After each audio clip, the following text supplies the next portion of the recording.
Welcome to the Live Your Possible podcast, the show about sparking and discovering endless possibilities where we work, live, and play. A safe place where we can help you peel back the cover to what may be blocking you from being your most authentic and happiest self.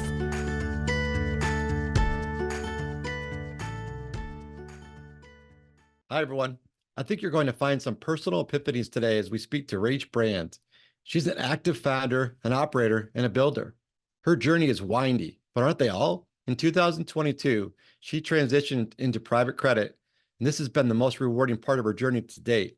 She joined Spring Hollis in her private credit fund, Starstrong Capital, and together they built an advisory practice to help businesses stay in the market and grow for the long term. Now, Rache believes in a positive sum mindset, working in the same direction towards growth. She also dives deep into her windy journey and how she has grown from tough moments to embrace the happier ones and has come out stronger to live with greater intention and a clear purpose.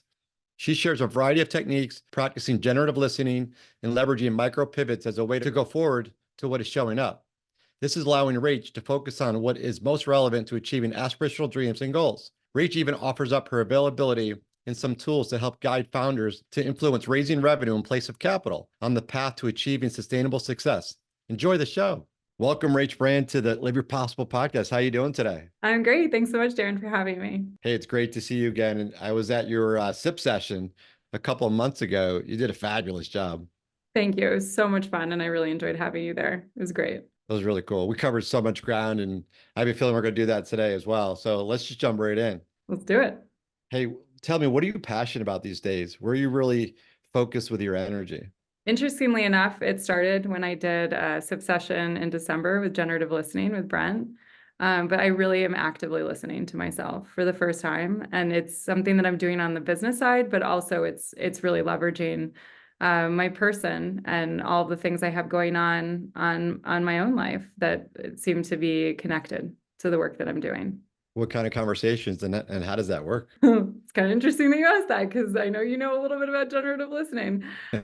So I feel like it's a baseline. We all have actually never learned how to listen thoughtfully.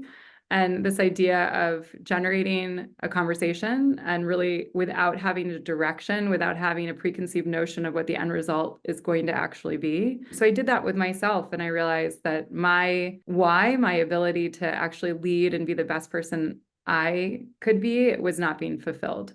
So I pulled back. I spent a lot of time and energy listening to the things that do make me tick, that are my unique areas of focus, my special attributes. I did a human design workshop, which was really fascinating, with a company called Era Society. I learned all about the way that I actually work. And that led me to realize that I was really feeling actually weighted in aspects of my life and my marriage and my relationship with my children, in the place that I live in, living in Simsbury, and also my work. So I've really made some active changes this year. That's a really balanced look too. I like how you covered all the elements. Really, like when you think about the wheel of life, you covered it there.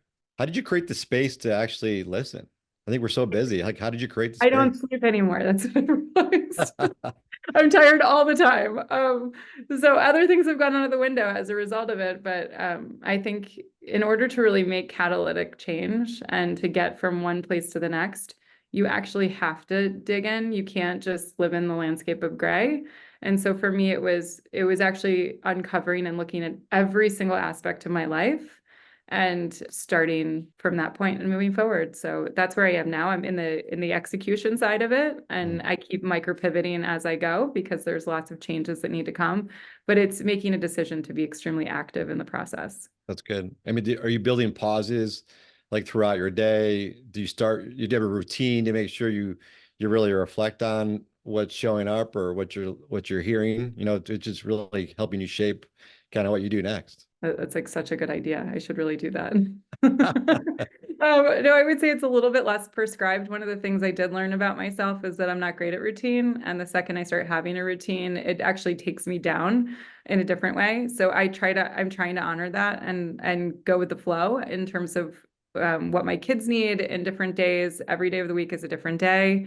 Also, my work schedule ebbs and flows from a travel standpoint. So that makes it really hard. I also have an apartment in Manhattan. So depending on when I'm there, that's a different lifestyle that I live also. So yeah, so it's definitely something that I'm really, I'm working towards. So it sounds like you're building this kind of within your day, right? All of a sudden something pops up. You don't just ignore it and just do what you're doing. It sounds like you're slowing down to notice it and do something with it. Yeah, I'm going towards it actually, actively. It's such a weird feeling because actually it feels so uncomfortable all the time. I'm like, wait, I feel something. Wait, pause. Like I have to actually understand why I feel this way. And then actively pursuing it. I think a lot of times we just brush it aside and we cover it over, and then years go by and we don't deal with it. And that's why we have such a huge mental health crisis. We're not listening to the things in the moment. I'm trying to do better at that because it's not been a great 5 years. When you hear something, if you hear multiple things, or maybe you have 4 or 5 different ideas pop up, all of a sudden you have these tabs you got to kind of open up. How do you just go through that? The one that is the hardest.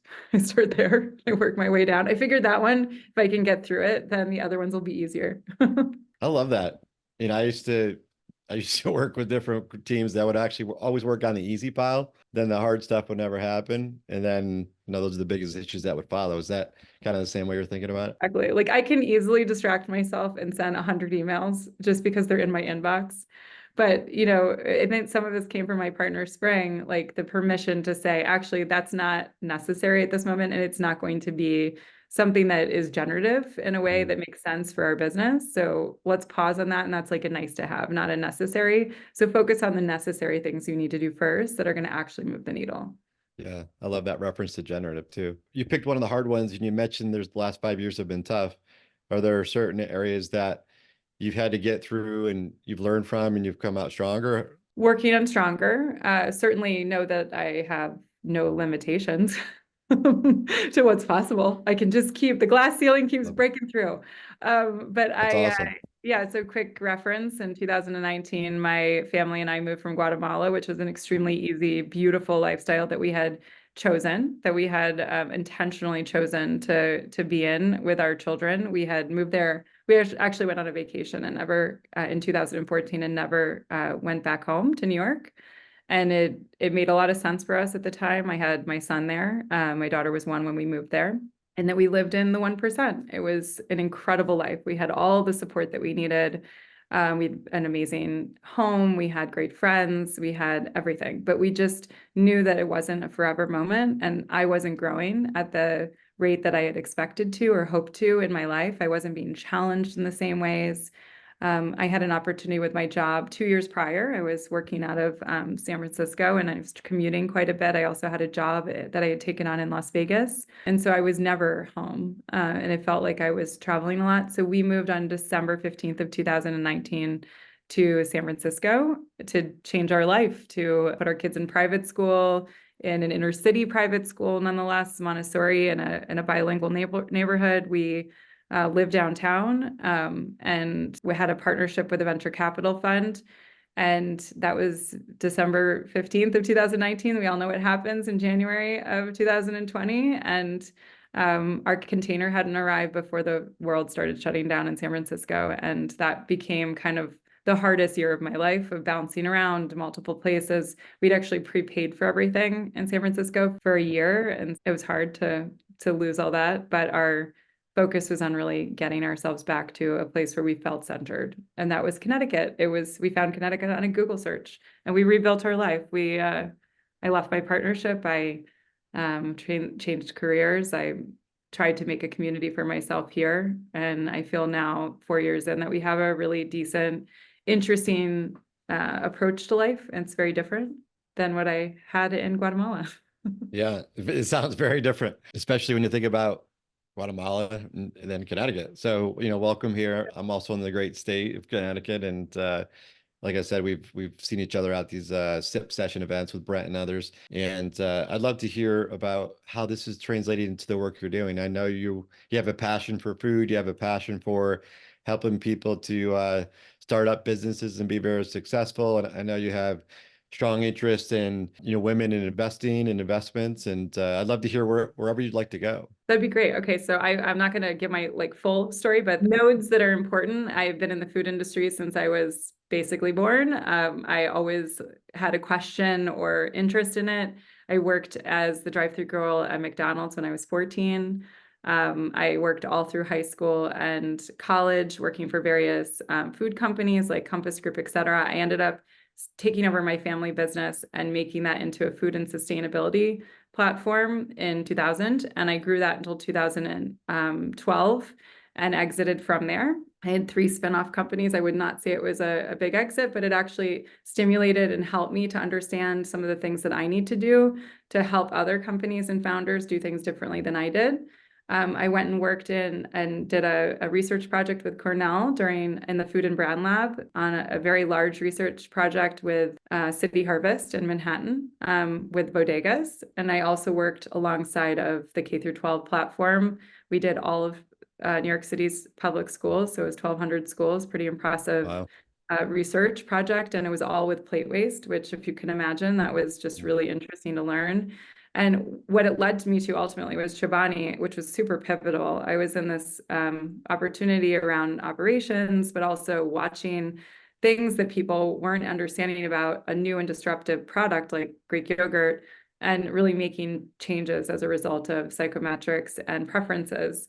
So that helped me to understand a lot about the world, which led me into venture capital because I was really interested in helping to continue that passion around the change of food and technology. And I'm like, hey, if we're not getting there on the CPG side, I know that we can get there from finance. So finance is top down, we're driving change.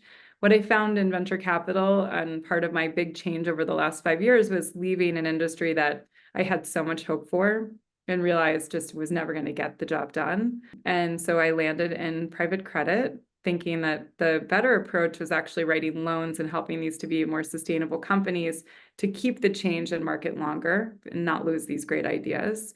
And now I realize that without the advisory service, which is what I started my business with in 2000, you actually aren't going to get there. So Superstruct is where I've landed. I have a 2030 goal, which I'll share in a moment, but I want to share a little bit about Superstruct if that's okay. So it's been wonderful to be part of this community because I also feel like I have great supporters and people like you who are willing to listen and help me shape this. This is something I'm building in real time. It's not, I don't have all the answers. I don't know if this is the perfect way forward. But what I do know is that businesses have been building unsustainably for a very long time. And they've been doing that because the access to capital was available. And opportunity seemed like the only way to grow was to build the market by buying the market. And what we found over the last couple of years is that's not true. So all these great ideas that fell into the market in 2000 and beyond, they've been hurrying up to figure out a way to sustain. And that sustaining mechanism has been capital. And the capital drying up puts them in a really, really bad disadvantage because the market actually doesn't want them. They're not ready for it yet. The disruptive idea is too new and novel. They have not iterated enough with their customer. They haven't figured out their sales strategy. They don't know their ICP or their, customer profile that's important. So all of those components kind of have gotten to a place where we have lost a lot of really early stage companies. I got a huge problem with the fact that most people from an equity standpoint want to be in the growth stage middle market. So if we don't have these businesses here today, building, growing in a sustainable fashion, we're never going to get to that growth stage. And the change I want to make in my lifetime is exponential. And the only way to get there is to make sure that these amazing, brilliant ideas stay in market and they can kind of fulfill their goal. And their goal is to really create the change that's needed. So that's what I'm doing with Superstruct, and I feel amazing with it. It's a pretty simple tool. It's a 4-hour session, and we're flipping the concept of business growth on its head. It's not a 90-day session. It's not an execution strategy. It is 3 next steps. And once you do those 3 next steps, let's do 3 more. And let's just keep notching forward. And just like I have with my life, with my learned experience around micro pivoting, I am doing the exact same things with the businesses I serve. Just keep pivoting forward and keep tweaking it along the way. Yeah, keep iterating. Sounds like kind of like what you were saying. All of a sudden, you really tackle what's in front of us rather than kind of overreach it and overstep. It sounds like really take those iterative steps to make the big happen. Really to change the way we think, the way we do, the way we be, right?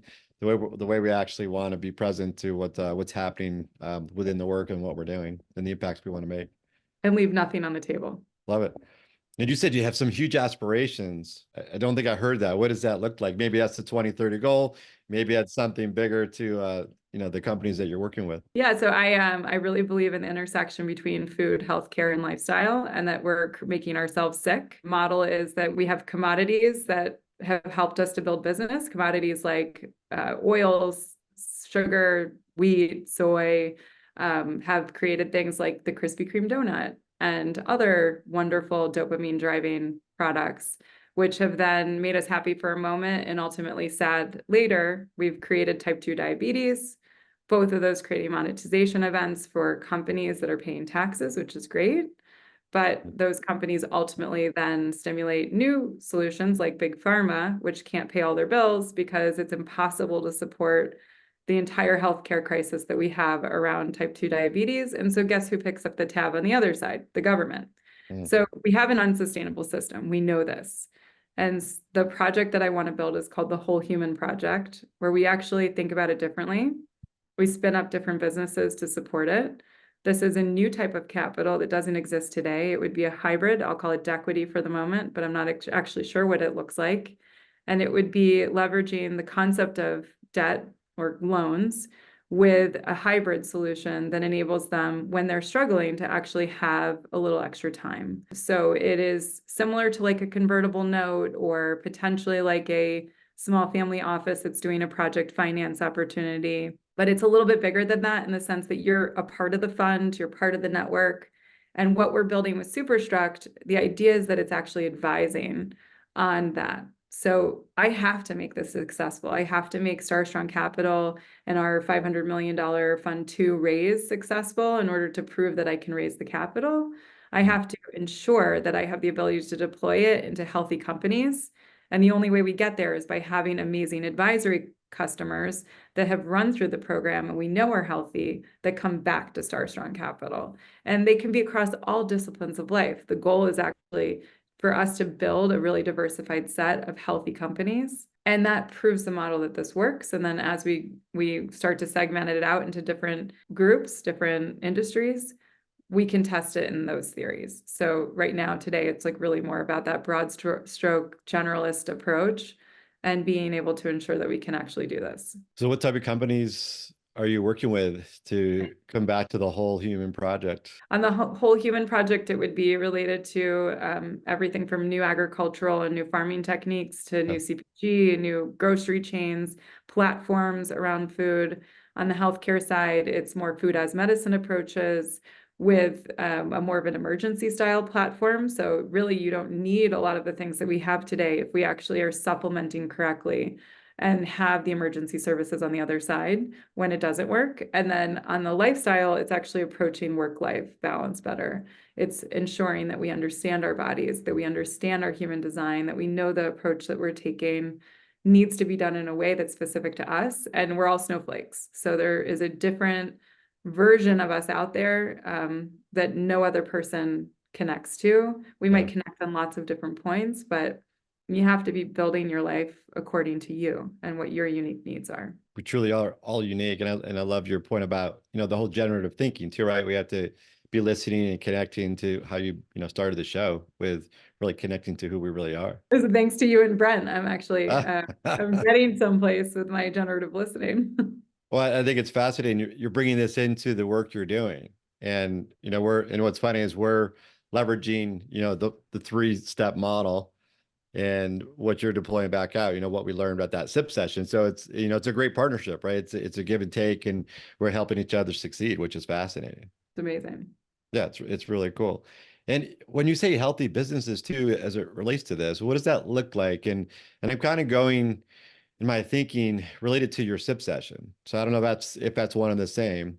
Yeah, so in the SIP session, what we kind of walked through was 3 different very specific areas of focus. And I think I've done that differently now. I've organized my thoughts better. I mean, that was a lot of tools that I put out. Now, the point of Superstruct and what makes it different is that it's actually not my opinion. It's about you, and you're going to guide yourself through the process. And most of the time, businesses know the roadblocks that they're running up against.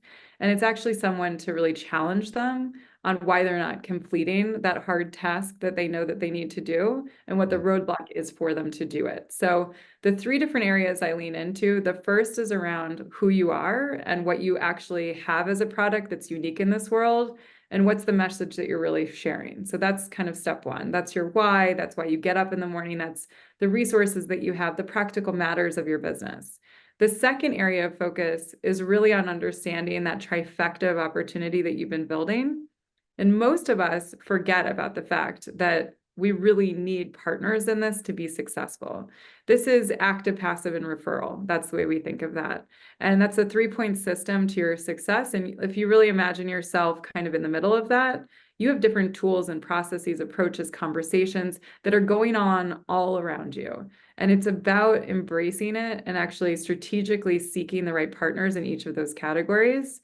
And then the last area that we focus on is that repeatable, consistent, what I would say is the hardest thing for me to do, exercise. And that's here's the roadmap, and here's what we need to do to achieve the success that we want to have. And this is what we have to do on a daily basis to harness that ability and hold ourselves accountable and actually be extremely rigid, almost militant in our approach to getting where we need to go. Because if we don't do it, no one else is. And this is the part that all of us fall short on. So I have to do it for myself too.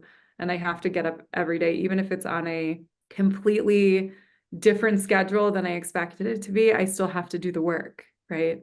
Now, what are some examples in that last category that you had to be rigid about? Yeah, so we have for example, quarterly goal setting, where this is where you want to go this quarter in both product, brand, and then also your sales channels, active, passive, and referral. And then we break it down even further by 2-week segments within a 6-week cycle. And each of those, you have 2 different groups. You have one where you're actively pursuing that growth, and that's kind of on an upward side of a staircase, let's call it. And then you kind of plateau and you have to even yourself out. So it's 2 6-week segments of an overall quarter. And your goal is to be able to get that opportunity done by breaking it down into tiny, tiny bite-sized pieces that are actually achievable for you. And then once you get through that exercise, then you evaluate it with a very clear set of guidelines and you micro pivot. So you make adjustments based on the things that have not worked, and that enables you to actually meet your KPIs. You make it sound so easy. Well, I think when you break it down, it actually really is. But getting yourself to break it down is so hard. Yeah. And I know you have a lot of resources on your website, and if folks could book some time with you to learn more about that. And I'm just curious for folks, I imagine this is for folks that are finding ways to bring their passions into new businesses as founders, or what are the businesses what sizes, what types are you looking for to partner with? Yeah, so sub 50 million is my sweet spot. We do work 0 to 100 million. I would say our resources, if you're interested in our resource network, that's going to be around like 2 to 15 million, 2 to 25 million in terms of fee prices that you're going to get. That's the sweet spot of the companies that we're working with. There's a lot of work that can be done on your own end. And so our product is very affordable. It's 4 hours and it costs $5,000.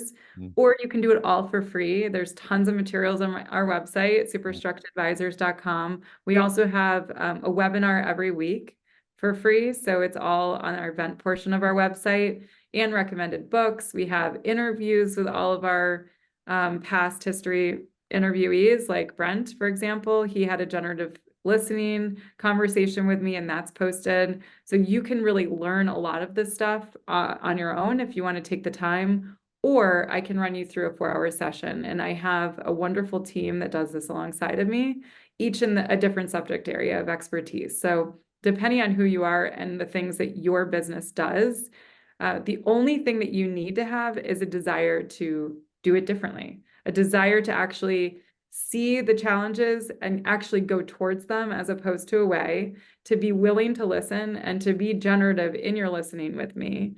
And again, I'll include that link so that everyone can listen to what generative listening really means.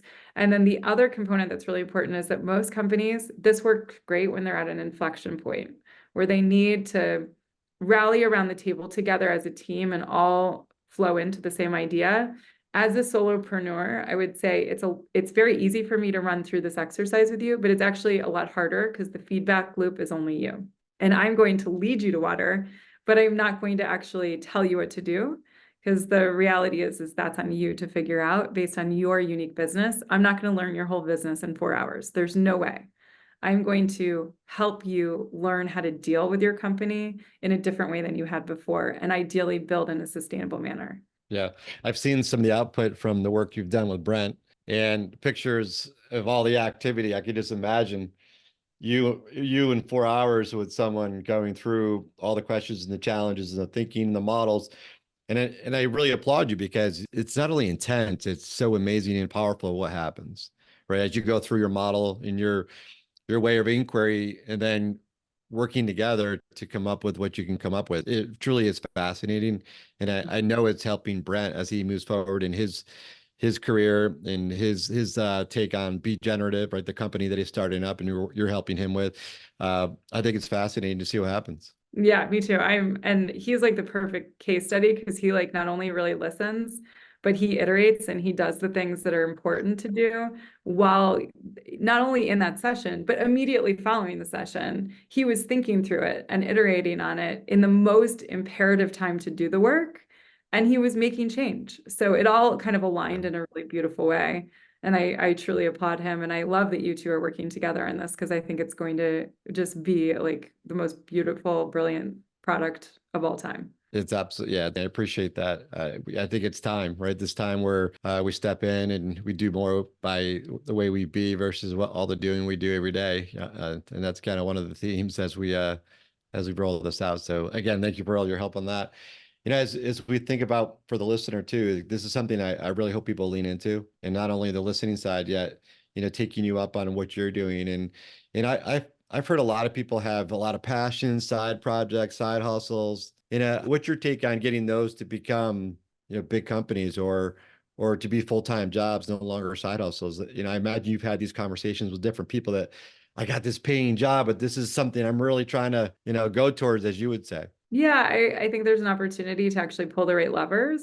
And you have to know what that right point is for yourself because you have bills to pay and families, and there's a lot of risk on the table to do it. But again, when you run towards the passion and the goals that you have, it's undefeatable. And it's also undeniable in the sense that you have to do it. So for me, I can be part of that whiteboarding planning session with pleasure because it's so much fun to watch somebody with big ideas come to the table. And the way that we would approach it is actually mapping out what that breaking point is for them, where they feel confident that they can break off and go into the next stage. There's a lot of tricks of the trade, like stashing cash, building up, different strategies around partners and boards where they can really leverage and get your product to market quicker. You also have to really want to do this. Like you have to want to be a founder, and it's a different lifestyle. So it's almost like a practice session with a 2-week vacation where you really teach yourself what it's like to be a founder and see if it feels right. Those are things that I would recommend because it is definitely an acquired lifestyle. And most of the time when you've sat behind a desk and your only responsibility is to really do the work that someone else tells you to do, and you decide that now it's time to do this, there is definitely a learning curve to the amount of things and the lack of resources available to you. At the end of the day, it's on you at that point. So there's a lot of opportunity to really think through that in advance. And we have tools and friends that do those things and can provide the materials to you to support you through that process. Yeah, you step in and do the work. And I love how you're a founder, you're in different facets of opportunities and companies that you're working with Star Capital. And is that the right name? Is it Star Capital? Star Strong Capital. Star Strong Capital. Thank you for that. And I guess how does it feel being a woman in finance? Because the way you connect the credit industry, helping people raise revenue instead of capital initially, like for you, how do you compete? How do you tell us more about that? Like, yeah. Well, I'll talk first about the finance side because I think it's really relevant. So, the reason Superstruct exists is because, and we originally thought we were going to do more of like a spin-up studio model, a venture studio model where we would invest equity. And what we realized though, is that right now in the market, here's the need set. We have unhealthy businesses, and the businesses we see on the capital side, even if we had endless capital, we don't have enough amazing deals all the time. We'd have to really work hard for those deals. Now we get a ton of deal flow, there's no question. But a lot of those deals are up market. So what we were looking for when we were at an $80 million fund only with Fund 1, now we have Fund 2, which has changed the game a little bit. But on the Fund 1 side, we have to have a particular ratio for the deployment of capital to the position that we're in. So it's a percentage game where we're always playing with the levers around the percentages to make sure we don't have too much capital in one position. So that does mean at an $80 million fund that we have a lot of little positions. And the businesses, and when I say little, I mean like we're writing $2 to $10 million checks on Fund 2.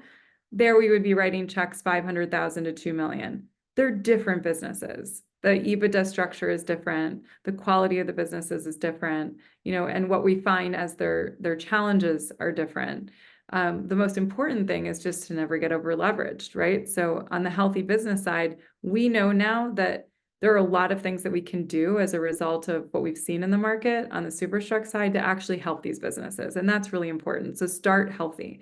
The other thing is that we used to write loans based on whether somebody was going to take us out with a lower cost of capital or an equity bridge and equity in the future. We were almost like a bridge to equity, even though we weren't. We're a term loan, but a slightly different approach to it.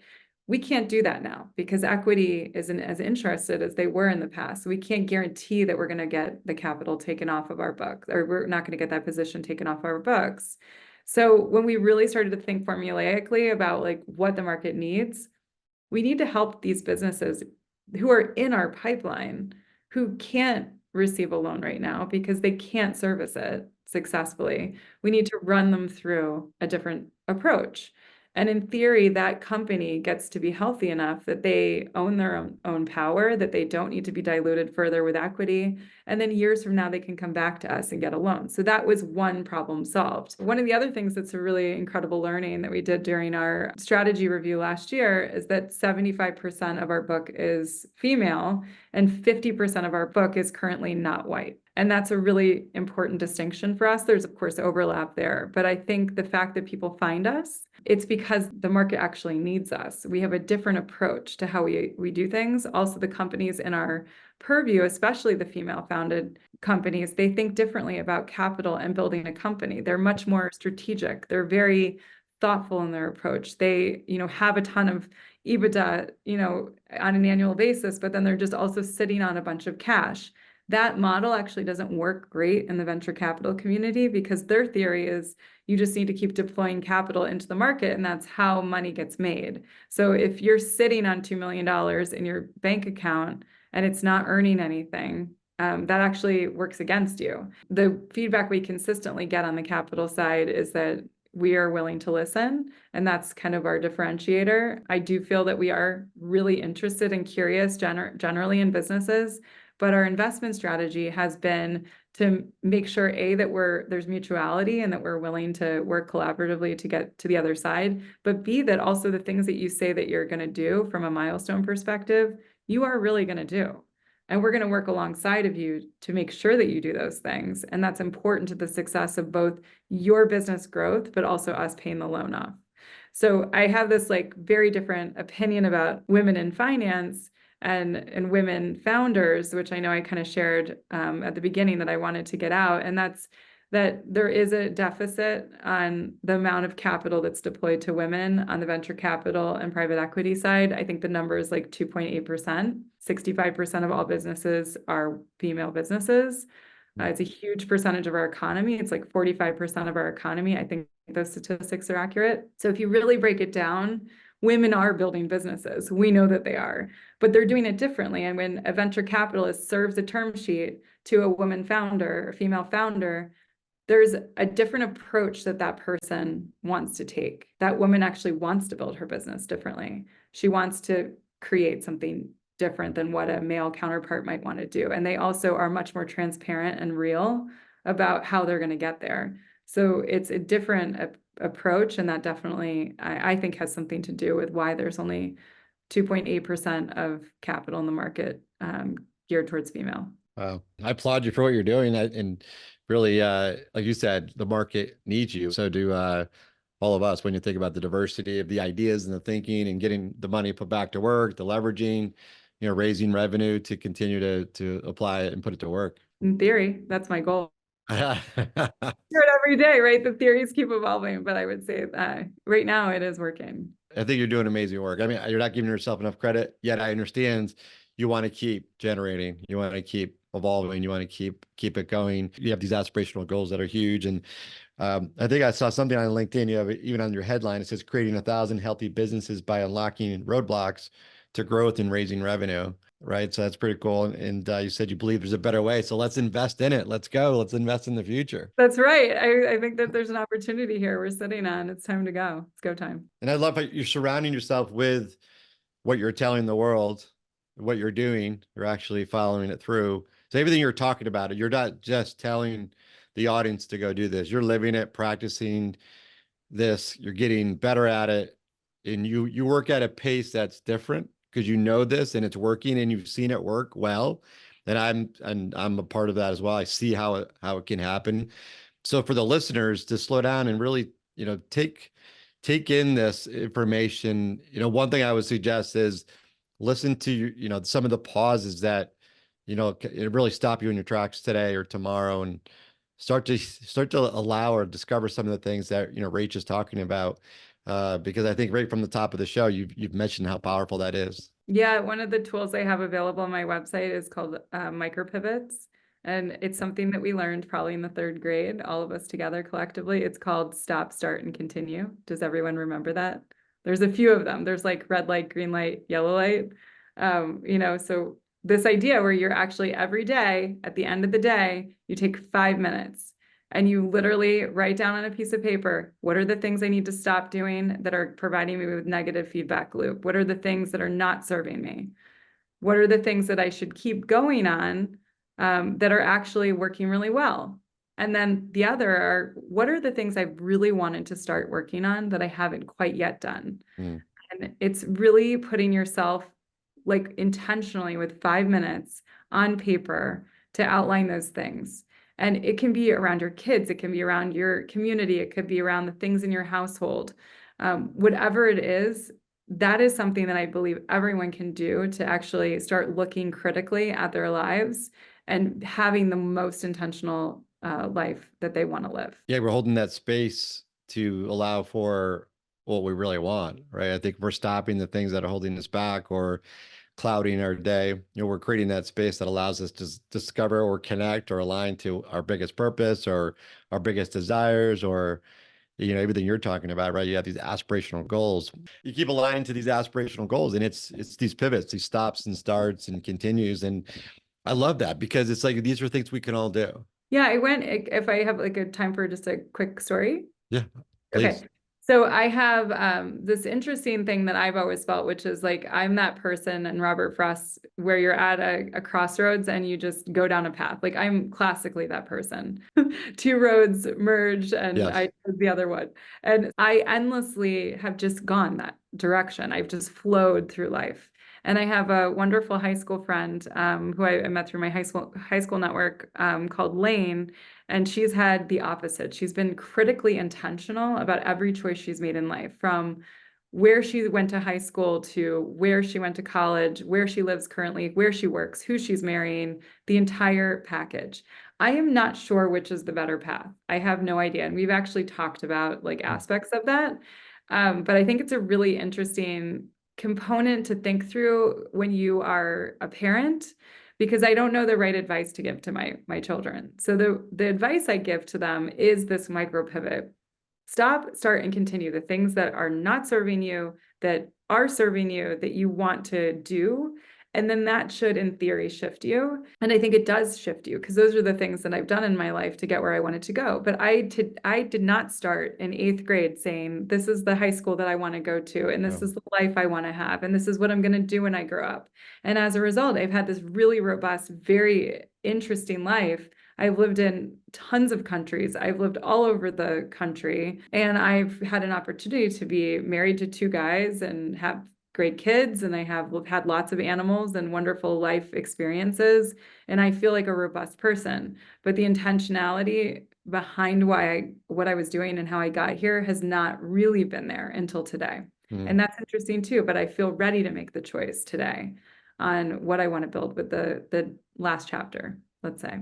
Building off your previous experiences, right? Not throwing it out, just getting better and what you're refining. And as you kind of think about it, we all have problems and struggles. We've all had changes. And I think even on your website, you talk about, I'm curious, Rach, are there some things in your life that have shaped you today that you've had to overcome? I know you had that big change from Guatemala to San Francisco to Connecticut, which is a big one. Are there other things that you kind of reflect on that you kind of said, you know what, that made me learn and it's showing up today, or it's allowing you to think differently today? Oh gosh, it's absolutely everything. I mean, I could start at the very beginning, but I had a citric acid allergy as a baby. Like that's a weird one. And I've never heard of that one. Yeah. right? So like imagine every strawberry that you eat, you just blow up. Like that's a weird one for a kid.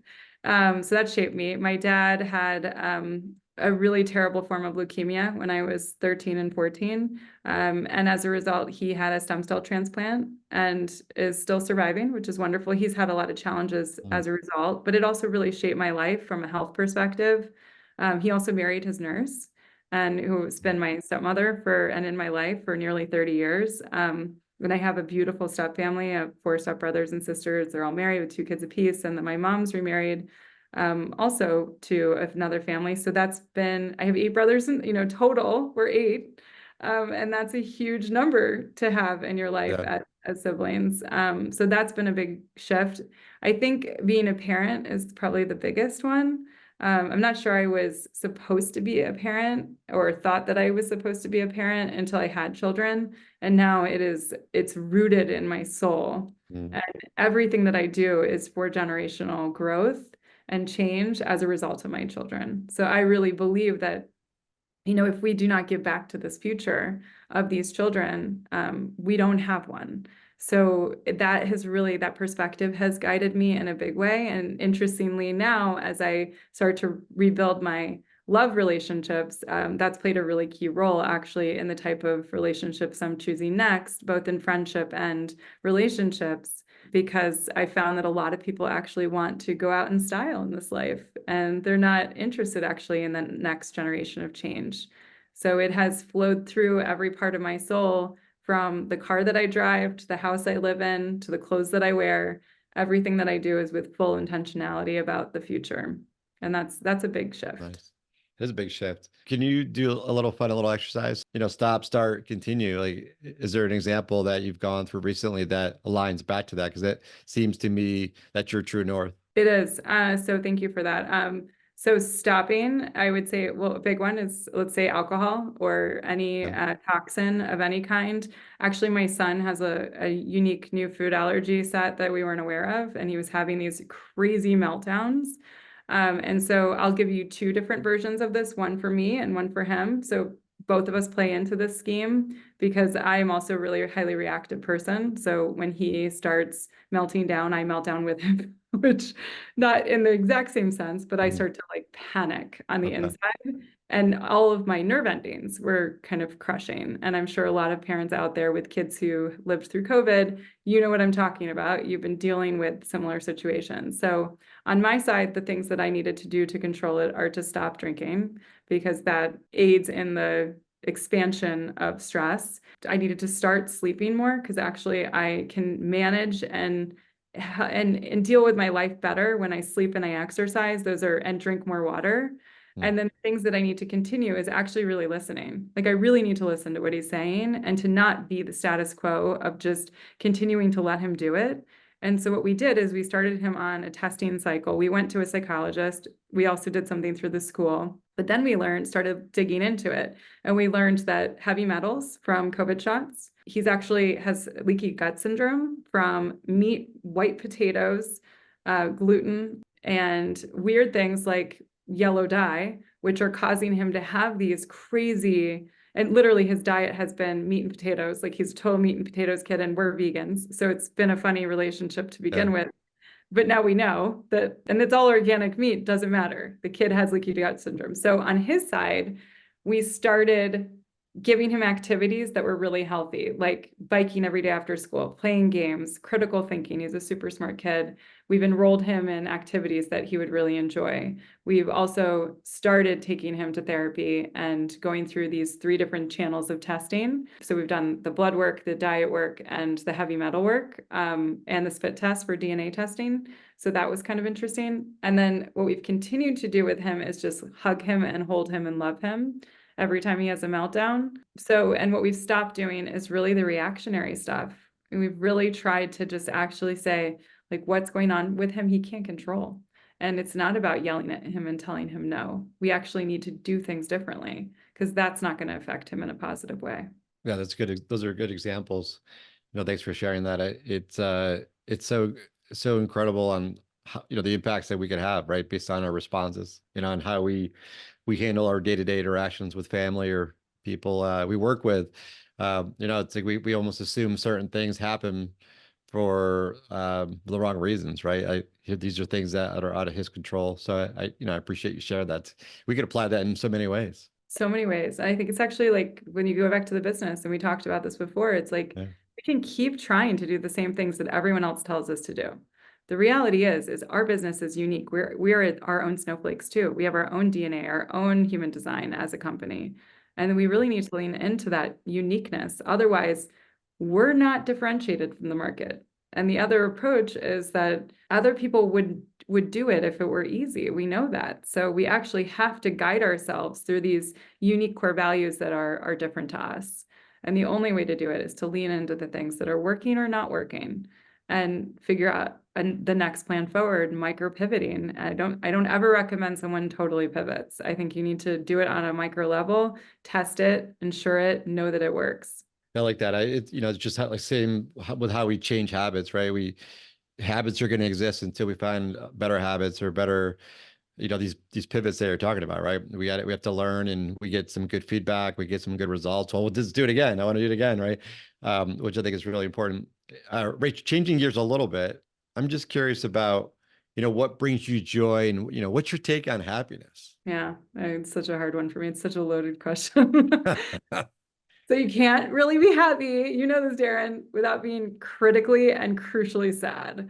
Like you cannot. It's like you don't know the different levels. So I have had the hardest and most traumatic experiences in my life than I could imagine that are so devastating. And so when I find things that are joy-filled, like hanging with my friends or hiking with my husky, Kira, or doing something really hard and accomplishing it and getting that euphoric kind of dopamine, all of that to me is just like next level. It feels unbelievable. And so for me, like I like healthy exercise. I love dancing with my friends. I love hosting crazy parties. I think I should actually be like a full-time host of a party that's my own party.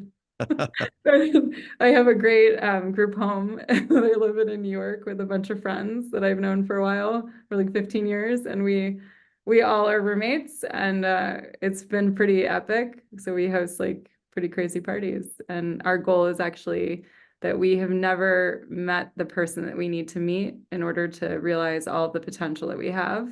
And that is what we lean into every day. So as a community, we build, and we are creating the future. We're creating the future, so it's possible we can create our future. I think so. We are creating new drugs. We're creating new systems, like drugs, like health drugs. We're creating, new food concepts. We're creating new technology and software solutions. We're creating that ability to believe in what's next and do it differently than the way it's been done. Yeah, I'm with you. I'm just having a little fun. I do believe we could shape our future. I think it's everything you've been talking about, which has been amazing, right? It's about holding that space for us to discover and create, and connecting to our true north, or what we want to create. If it's more joy, if it's a new invention, or it's actually being all in on a new business, or being there for our family, whatever it is that we bring, we got to hold that space and do exactly what you've been saying, listening and stopping, starting, continuing, which I love. That it's so simple. It's so cheesy, but applicable. I love it. It's so like such a funny thing for me to use that, because I'm pretty sure my dad was like drilling it home in my head when I was in Yeah, third grade. that's so good. stuck. Yeah. And I also agree, just to go back to happiness point. And, I've been one of those people that I view happiness as that it's all within, it's all there for all of us. And I didn't recognize the depth of it, to your point, until I actually shared the other emotions, right? I always I'm gonna go forward, let's make it positive and happy. But when I recognize the vulnerability and the riskiness and the sadness and the frustrations, when I recognize that, that's when the other side of it does come out brighter. Yet when we have times of darkness or downtimes, we can pull through that a little bit faster, a little bit more smoothly, knowing we've done it before and we're going to survive. We got to take these micro pivots, I think, even in those times, to work our way through it. Yeah, I appreciate your take on happiness and how you're bringing that forward. I'm all ears to learn more from you. Thank you. Teach me. Well, I'm curious, before we wrap up, is there anything else you'd want to share with our audience? We focus on helping people overcome challenges, to lean into their passions, to believe and trust, what is possible, to wonder and to actually go on that side of, what we can become. And I'm just curious if you have any final thoughts around all that. Well, because you have blue eyes and you match your shirt, I keep going from your shirt to your eyes, and then this contrast of the Live Your Possible in pink. And so the whole time I've been looking over at Live Your Possible. So this amazing thing for me happened, and I just have to share because I think it's so true and evident with what you're building, with the stories that you're sharing, and also just what you and Brenna are about to do. But you are your own glass ceiling. We are all our own glass ceilings. And it's actually like, bet on yourself. Like, live your possible, live the opportunities that you can control, the things that you can actually dig into. You're so unique. Each of us are so unique. And we forget sometimes that the roadmap that we've been on, just like actually, falling in suit with the things that our parents wanted for us or our friends expect of us or whatever, actually dig one layer deeper and go into who you are and what you need to do in order to solve some of the challenges that you're running up against into this life. Like, nothing's left on the table or shouldn't be left on the table. It's actually up to us to decide what we do. So bet on yourself, break through your own glass ceiling, and really live your possible. Rach, thanks for being here. I really appreciate everything you're doing. It's really jumpstarting our community here in Connecticut, and I know this is going to impact globally as well. So I really appreciate you. I love our friendship, and I look forward to getting together and to go through some of the sessions you talked about, because I think I could benefit, and looking forward to how we can help each other really live our possible. I love that. Thanks so much, Darren.